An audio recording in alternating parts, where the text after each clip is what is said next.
silent.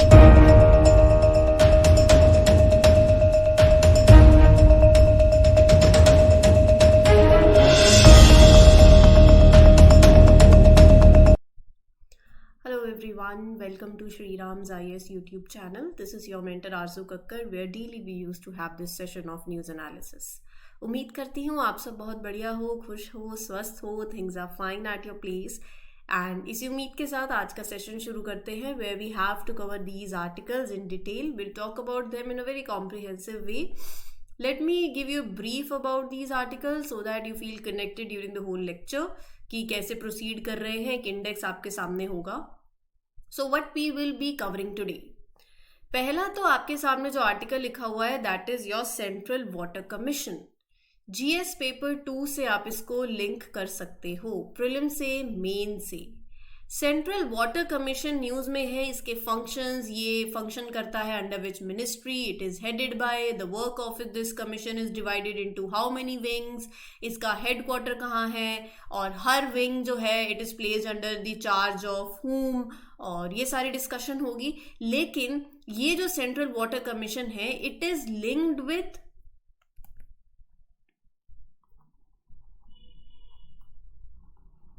मुलापेरियार dam. तो हमारे लिए न्यूज में एक और चीज ऐड हो गई जहां पर हम कवर करेंगे certain facts that are related to this particular dam. तो ये दो आर्टिकल्स हो गए हैं क्योंकि this is different, this is whole together different, but हाँ एक न्यूज में एक साथ आए हैं तो will talk about it also and will talk about it also, right. Then you have black necked crake. Species in news है and it was recently sighted for the first time eight Hokersar wetland.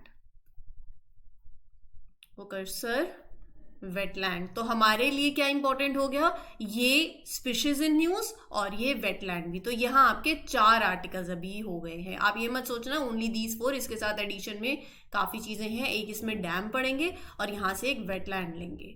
Then you have good governance. अब good governance एक ऐसा topic है जो कि mains के लिए बहुत इंपॉर्टेंट है. ये आपके जीएस पेपर 2 के लिए इंपॉर्टेंट है. मेंस में what are the major issues that are related to governance in India? What are the major initiatives that are related to good governance in India? What do you mean by good governance? Right? What are the basic principles of good governance? तो ये जितने भी points आते हैं good governance से associated, वो हम cover करेंगे. क्यों? क्योंकि 25th of December को India commemorated Good Governance Day. And it coincides with the birth anniversary of former Prime Minister Atal Bihari Vajpayee ji, right. तो यहाँ पर हम बात करेंगे गुड गवर्नेंस की, और एज आई मेंशन जो भी स्टेप्स हम ले सकते हैं, तो ये सारी चीजें होंगी. अटल बिहारी वाजपेयी जी के बारे में भी कुछ पॉइंट जो हैं वो हम लेंगे, राइट. सो ये हो गया आपके मेंस के पर्सपेक्टिव से. And then will talk about Pong dam wildlife sanctuary. अब ये न्यूज़ के अंदर है वाइल्ड लाइफ सेंचुरी, तो क्यों न्यूज़ में है ये सारी डिस्कशन हम करेंगे. कहाँ पड़ती है, flora, fauna, vegetation, everything will take up. So let's begin with the first article. Session अच्छा लगता है तो please make sure that you mark your attendance by liking the lecture. You can share it with your friends also and give your comments, feedback in the comment section. Kerala state government urged the center to speed up the measures for building a new dam at Mullaperiyar in Idukki district at a meeting with Central Water Commission recently. So, Central Water Commission जो है ना, CWC, it plays a very vital role in managing water resources, in utilizing water resources for various purposes, preventing floods, supporting agriculture through irrigation, facilitating transportation, ensuring there is clean drinking water, generating power through water-based methods. So there is a recent request from Kerala state government for a new dam at Mullaperiyar Falls under the commission's purview as it involves water resource management in the region. Right. So that is why it is in news. अब हमारे लिए तो important हो गया एक मुल्लापेरियार और एक हो गया CWC. अब CWC के बारे में पहले पढ़ लेते हैं. CWC एक इंपॉर्टेंट ऑर्गेनाइजेशन है इंडिया के अंदर जो कि वाटर रिसोर्सेज से डील करती है. ये ऑपरेट करती है under the ministry of Jal Shakti. ठीक है जी. It is an attached office of ministry of Jal Shakti, premier technical organisation in India in the field of water resources. ठीक है. It is responsible for water related matters. Now what are its function? मैं आपको total इसके यहाँ पर जो भी लिखा है फंक्शंस वगैरह, मैं आपको इसके ओवरऑल 6 फंक्शंस बताती हूँ पहले, राइट? फिर उसके बाद हम आगे भी बढ़ेंगे.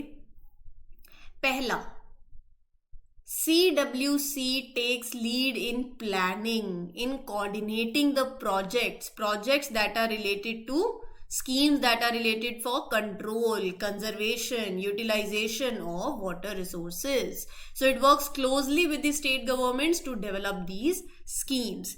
Then what it does? Flood control. One of the main responsibility of CWC is to manage, to control the floods. इसके अंदर क्या आता है? Implementing measures to prevent the damage that is caused by floods in different parts of the country. Third आता है irrigation. It basically UC है. देखो यहां पर इरिगेशन के अंदर क्या है? Planning, implementing the systems that provide water for crops efficiently using water for agriculture purposes. Then you have navigation, planning and implementing, basically ensuring it works on projects that are related to water navigation, ensuring कि जो water bodies हैं they are navigable for transportation purposes. Then you have drinking water supply, which is a very crucial aspect of their work to ensure public health. Then you have water power development. It is involved in projects also that harness water for generating power, hydroelectric power plants, right? Further, what it does, it undertakes investigation, construction, execution of any such scheme as required. ठीक है. Leadership basically. Then you have, it is headed by chairman with the status of ex officio secretary to the government of India. मतलब chairman is also considered as a government official with certain other administrative responsibilities, right? Then as far as the work of commission is concerned, it is divided among 3 wings, right? Design and research wing. This wing is responsible for coming up with plans, conducting research that is related to water projects. Then you have river management wing. It deals with practical aspects of managing rivers, including all the measures to control the floods, ensuring smooth navigation. Then you have water and planning and projects wing. Focuses on planning, executing the water projects, right? सो इसका headquarter कहाँ है? New Delhi के अंदर. Now हर एक wing जो है जिसकी हमने 3 बातें करी हैं, each wing is headed by a full time member who holds the position of ex officio additional secretary to the government of India, right? Clear है? So basically these wings are like specialised teams लगा लो जो organisation के अंदर होती हैं. Every wing is focusing on specific aspect of water management. Now coming to the next part, half of this particular article, that is your Mulla Periyar Dam. Periyar नदी, Periyar river के बारे में सबने ही सुना होगा. जिसने नहीं सुना है आज सुन लो. पेरियार रिवर, पेरियार रिवर जो है, it is the longest river in the state of Kerala. ये रहा अपना केरला, ये रहा तमिलनाडु. ठीक है. It is known as life line of Kerala. It is one of the few perennial rivers in the state. This river originates from Shivgiri hills of Western Ghats in Tamil Nadu and flows through Periyar National Park. Right? So यहाँ पर हम बात करेंगे मुला Periyar dam की. ये जो dam है, it is a very big dam that is made up of stone and concrete. It is situated on Periyar River in Idukki district, Kerala. Right? हम इसी डैम की बात कर रहे हैं जो कि इस पर्टिकुलर रिवर पर है. यहां से पेरियार टाइगर रिजर्व भी जाता है. 881 metre above the sea level ये लोकेटेड है on the Cardamom Hills of the Western Ghat. और this dam is built at the confluence of Mullayar and Periyar river. ठीक है. 1887 के अंदर इसकी कंस्ट्रक्शन शुरू हो गई थी. 1895 में इसकी कंस्ट्रक्शन कंप्लीट हो गई. Construction was carried out by the British corps of royal engineers, right, under the leadership of, generally हम अवॉइड करते हैं but it is important, under the leadership of Pennycook, right? Pennycook. The dam was constructed with limestone and surkhi. Now what do you mean by surkhi? ये term अगर दे दिया जाए, burnt brick powder and a mixture of sugar and calcium oxide. तो ध्यान में रख लेना, brick powder, mixture of sugar and calcium oxide का. So dam का जो purpose है, इस डैम का purpose, main reason for building this dam was to redirect the water from this west flowing Periyar river towards east.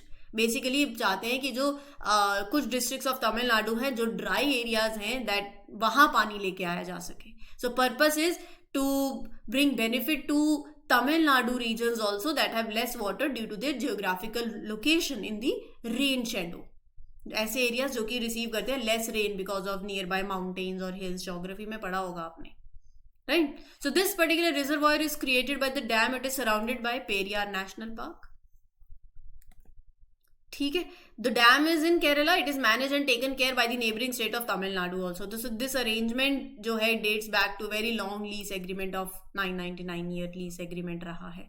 तो ये ना कुछ चीज़ें ऐसी भी होती है जहाँ पर ब्रिटिशर्स तो बना के छोड़ जाते हैं, लेकिन बाद में उसको ढंग से तो सॉल्व करते नहीं है, चाहे बॉर्डर डिस्प्यूट्स हो या कुछ भी हो, और फिर वो एक डेकेड ओल्ड डिस्प्यूट बन जाता है. सो ये है बात, राइट? चलो आगे चलते हैं, आगे बढ़ते हैं. Let's talk about black necked crane. In a significant environmental development, a black necked crab was recently sighted for the first time at Hokersar wetland. तो हम बात करेंगे इस मैडम के बारे में. आपको इनकी तस्वीर थोड़ा सा माइंड में रखनी पड़ेगी, क्योंकि जितनी पिक्चर्स के थ्रू आप चीज़ों को याद करने की कोशिश करोगे उतना ही आपको फायदा मिलेगा. Now this black necked crane is a water bird that is belonging to crane family. इसके कुछ फीचर्स हैं, मैं फीचर्स बाद में डिस्कस करूंगी. पहले मैं आपके साथ बाकी जो बातें हैं वो डिस्कस कर लेती हूँ. जैसे कि ब्लैक नेक क्रेप और ईयर्ड क्रेप भी बोला जाता है. Grebe families, it is a member of grebe family of water bird. Scientific name is Podiceps nigricollis. इसका डिस्ट्रीब्यूशन की बात करूँ तो it has a wide spread breeding area with migratory populations covering an extensive range of Eurasia, North America, और residential population is also found in subtropical Africa. So it breeds in various areas, Eurasia, North America. Some population migrate covering a large region, और there is a resident population in subtropical Africa also. रही बात इसके physical features की, 28 to 34 centimetre long है, 265 to 450 gram weight है, right? And during the breeding season, the bird develops a distinct ochre colored plumage, which is a warm yellow brown color, right? This extends behind its eye and over its ear coverts, which are like feathers covering the ears. Here you can see here. ठीक है, तो थोड़ा सा ध्यान में रख लो. यहाँ पर एक अलग सा एक कलर आप थोड़ा ध्यान में इमेजिन देखो करोगे, पिक्चर आपके सामने है. So it refers to like overall coloration of the bird's body that resembles to colour this particular color, that is ochre color. Ochre is like natural earth pigment with shades of yellow, orange, brown, जो कि आपको दिख रहा है. It is मतलब आप iron oxide का जो color है ना, you can often associate with that also, right? Yellowish brown to reddish brown shade जाता है. Then moving ahead, the rest of the upper part including the head, neck, breast, they are colored black to blackish brown. थोड़ा सा देखो ध्यान में रख लो, colours UPSC कहाँ से कल को कुछ पूछ ले पता नहीं चलेगा. So when it's in non-breeding plumage, this bird has grayish black upper parts. ठीक है, the legs are dark grayish, greenish gray, and the sexes are similar. It uses multiple foraging techniques. तो ये कुछ चीज़ें हैं, देखो बिल्कुल इसमें कुछ समझाने वाला ऐसा है नहीं. जैसे अब IUCN स्टेटस है वो ध्यान में रख लेना, लीज कंसर्न इसका IUCN स्टेटस है. Although it generally avoids flight, but this crab travels as far as 6,000 kilometers during, अगर माइग्रेशन की बात करें तो, so it travels that much far. Then moving on to this wetland, it is very important, Hokersar wetland. अभी हमने आगे पोंगटैम lake के बारे में पढ़ना है. अभी जो हम पढ़ रहे हैं that is this Hokera wetland. तो आप ये देख लो, ये दो चीजें, आज हम थोड़ा जम्मू एंड कश्मीर और हिमाचल प्रदेश घूमेंगे. पहले हम थोड़ा ऊपर से ही शुरू करते हैं, जम्मू एंड कश्मीर में चलते हैं। तो known as queen wetland of Kashmir, Hokersar, also known as Hokera. It is design designated Ramsar site है, ये श्रीनगर में लोकेटेड है, जम्मू एंड कश्मीर के अंदर। तो यहां पर आप देखोगे पीर पंचाल रेंज भी पड़ती है, अगर आपने लोकेट किया हो कभी।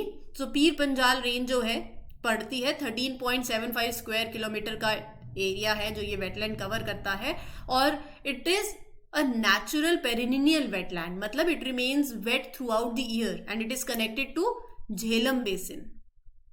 पेरिनियल वेटलैंड है और कॉन्टेजियस टू झेलम बेसिन। पानी इसको मिलता है from Doodhganga river which is the tributary of Jhelum, and it is the only site with remaining reed beds of Jammu and Kashmir. आप लगा लो it is like a tall grass like plants होते हैं that are called as reeds. So it is home to variety of bird species. तो यहाँ पर आपको number of bird species देखने को मिल जाएंगे, थोड़े से ध्यान में रख लेना, क्या पता कहीं काम आ जाए। Then moving ahead with the next article that is regarding your good governance. देखो स्कीम्स लेकर आना, पॉलिसीज लेकर आना तो आ गई, लेकिन इंपॉर्टेंट है कि हम उसको अच्छे से इंप्लीमेंट करें, उसका गवर्नेंस एस्पेक्ट इंपॉर्टेंट है।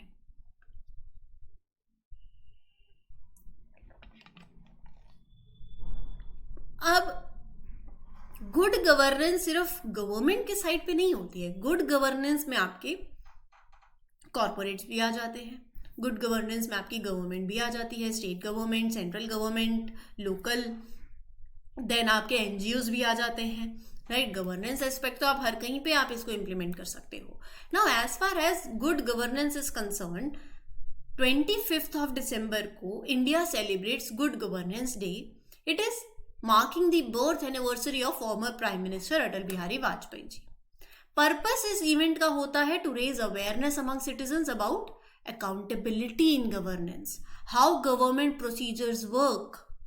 So on Good Governance Day, 3 new features were launched on IGOT, Karmayogi platform, mission Karmayogi मैंने आपके साथ कल ही डिस्कस किया था, which is an integrated government online platform. So इसके अंदर हमने कल ब्लेंडेड प्रोग्राम, क्यूरेटेड प्रोग्राम, ये सारे 3 फीचर्स जो है डिस्कस किए थे, जिनका मकसद है improving the training, improving the development of government officials. वो गुड गवर्नेंस के अंदर ही आता है ना, ये हमने किया था, कल ही कवर किए थे। अब गुड गवर्नेंस या गवर्नेंस शुरू करने से पहले हम थोड़ा सा बात कर लेते हैं अटल बिहारी वाजपेयी जी के बारे में, जिनका जन्म 25 दिसंबर को हुआ था 1924 में ग्वालियर के अंदर। पॉलिटिक्स में वो एंटर करे 1942 में क्विट इंडिया मूवमेंट के टाइम पे। 1996 से 1999 तक he served as a prime minister, becoming the first since Jawaharlal Nehru to achieve that successive mandates. मतलब won 9 Lok Sabha, 2 Rajya Sabha elections, right? India's best parliamentarian का title he earned in 1994.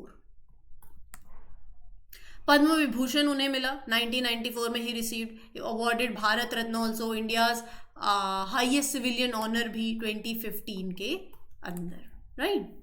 तो अब बात करते हैं इसके good governance aspect की। What do you mean by governance? Governance का मतलब होता है वेज इन विच, वो तरीके in which organisations, societies, groups, they are directed, they are controlled, they are managed. So it involves processes, it involves systems, structures are there in place for effective administration.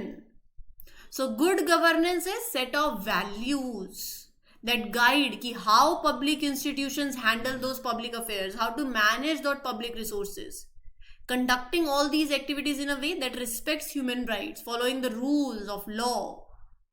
World Bank का perspective अगर मैं देखूं तो World Bank defines good governance by looking at how authority is exercise in the country, the process of selecting, monitoring, replacing the government की ability to implement effective policies. There should be mutual respect between citizens and the state for the institutions that govern the economic and social interactions. Are you getting my point? So good governance के basic principles क्या होंगे? Following the rule of law, effective, efficient, inclusive, responsive, transparent, accountable, participatory, consensus oriented, यही सब good governance के principles हैं. Now what are the major issues that are related to governance in India? Let's talk about it. What are the major issues that are related to governance in India? So here, let's take it one by one. Corruption and bureaucratic inefficiency. You are going to be the civil servants. India faces challenges that are related to corruption, inefficiency in government bureaucracy. That is an issue. Corruption Perception Index 2022 में India was ranked 85th out of 180 countries. There are concerns about the misuse of public funds. Then you have inequality and social exclusion.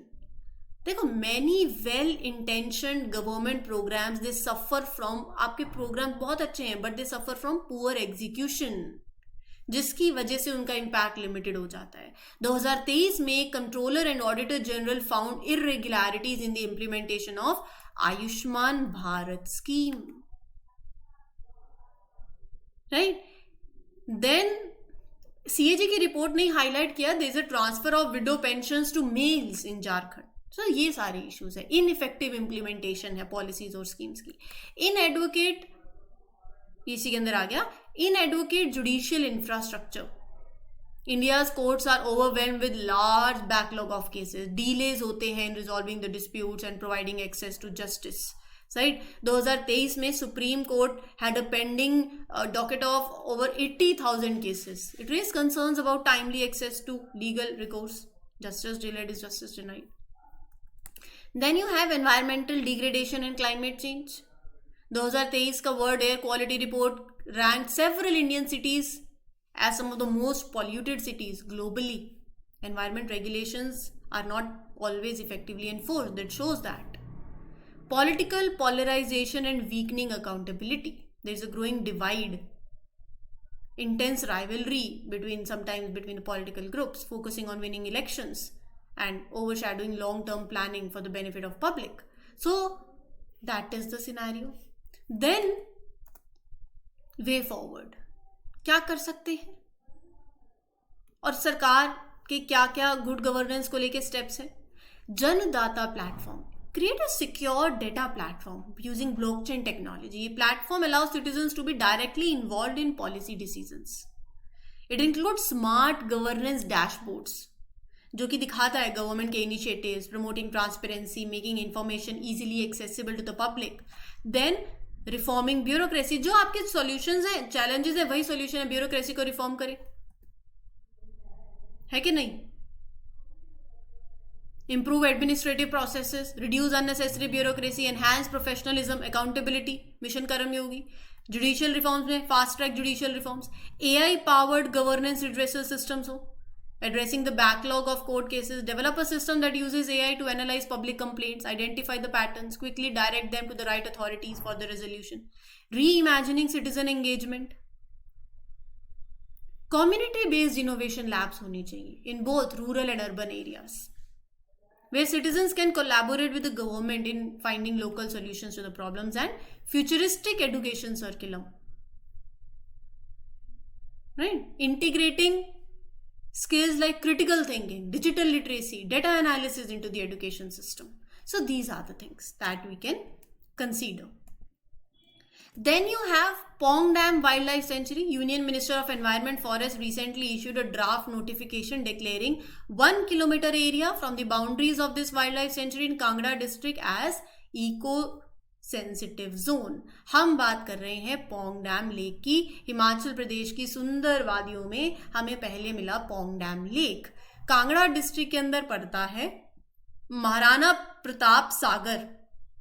Pong dam lake is also known as एक man made reservoir है, form due to the construction of Pong dam on Beas river in the wetland zone of Shivalik Hills. 1993 में entire reservoir was declared wildlife sanctuary by the Himachal Pradesh government.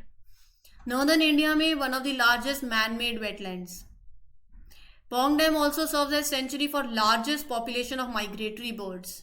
Ramsar site declare किया गया 2002 में. Climate इस reason का सबको पता है, हम सब ट्रॉपिकल रीजन में पहुंच गए हैं. There are several tree species that produce edible fruits for the birds. There are also some submerged aquatic vegetation in the wetland. Main tree species include sheesham, jamun, mango, mulberry, आंवला. और इधर एनिमल्स में आपको sambar, barking deer, wild bear, nilgai, ये सारे आपको flora फना के species देखने को मिलेंगे. Right. So this was the whole lecture. उम्मीद करती हूँ आपको ये सेशन क्लियर हो गया हो. कोई डाउट हो तो you can ask me in the comment section. This is your mentor Arsu Kakkar signing off. Will meet you tomorrow with other important articles. Till then take care, good luck, good wishes, happy learning, all the best. Thank you.